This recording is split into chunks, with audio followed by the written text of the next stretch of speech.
And this is what I was saying about Microsoft and when they will become dangerous, if they become dangerous. And I was a guest on a podcast recently where I said that this is going to be maybe their Achilles heel, which is organization. We're going to find out if Microsoft can organize 30 plus first party studios into something coherent. If they can, they're going to beat the shit out of PlayStation. So there's a lot going on, and there are a lot of people with really strong opinions that seem to be reversing them as of late when it comes to Microsoft, when it comes to Xbox, and all of it revolving around the idea of Game Pass and the 30 plus studios that Microsoft has recently acquired. So before I begin, I want to say that all of these optics, all of these opinions that seem to be being changed are happening before Sony or Microsoft release any of their games. So there's nothing tangible to look at, but the intangibles are almost as important as the tangible things, as the actual games when they release. And the intangibles are the studios that Microsoft owns, the future for Game Pass, the promise of Game Pass, if those tangible games when they release are good.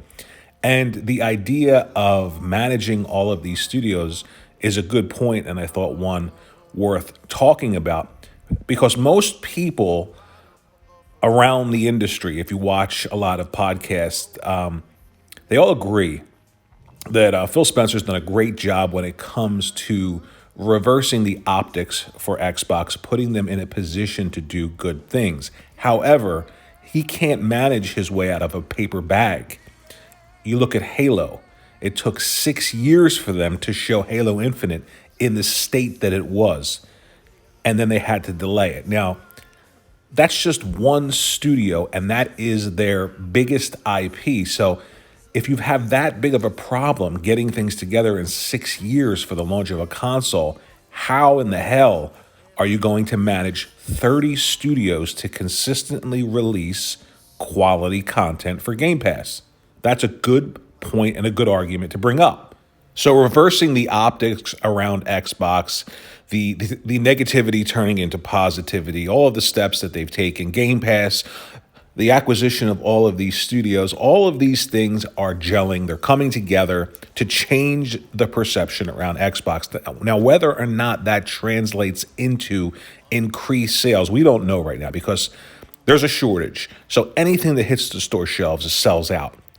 You're going to know if all of these things actually make a difference with average consumers, not the people on social media all day talking in a bubble, just regular mom and pops, regular gamers walking into a store when both consoles are available. Which one are they picking at a higher rate than the other one? And it's going to come down to managing content. So if Microsoft can manage all of these studios to consistently release quality content, not AAA games all the time, but single A, double A, a cadence of games that are of a high quality, not necessarily AAA, but they still do need, and I keep saying this, they do need at least one game that can stand toe-to-toe with the best in the industry, toe-to-toe with The Last of Us, toe-to-toe with Ghost of Tsushima, toe-to-toe with whatever Sony decides to put out. Most people have an expectation of quality AAA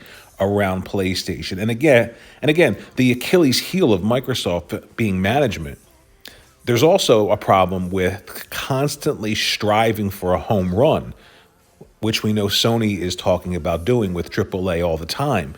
And it's just, it's quite honestly, it's impossible to constantly hit a home run every single time. So if you put your resources into single A, double A, single A, double A, and then one AAA, let's say a year, but you have this cadence of games flowing into Game Pass and they manage them correctly, which is the point of this video, then yes, Microsoft and Xbox will dominate this generation. So let me know what you think in the comments section below.